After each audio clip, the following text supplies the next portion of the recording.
บาปหัวใจอ้ายแท้หนอสัญญาที่ด่านตมช่องเมฆว่ารอบ่มีค่าลางานเมื่อบานปากเสคราวนั้นนัดวันกลับมาอิงบ่าวอุบลคนคอยสัญญาสิเป็นบ้าทำใจกระโดนพอได้ที่ผูกหัวใจเฮาไว้ด้วยกัน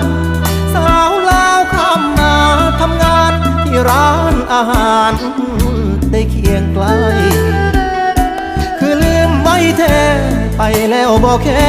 บ่โทรบ่ไลน์คิดฮอดโทรหาเป็นตาเหลือใจจะเคยผู้ใดตอบมา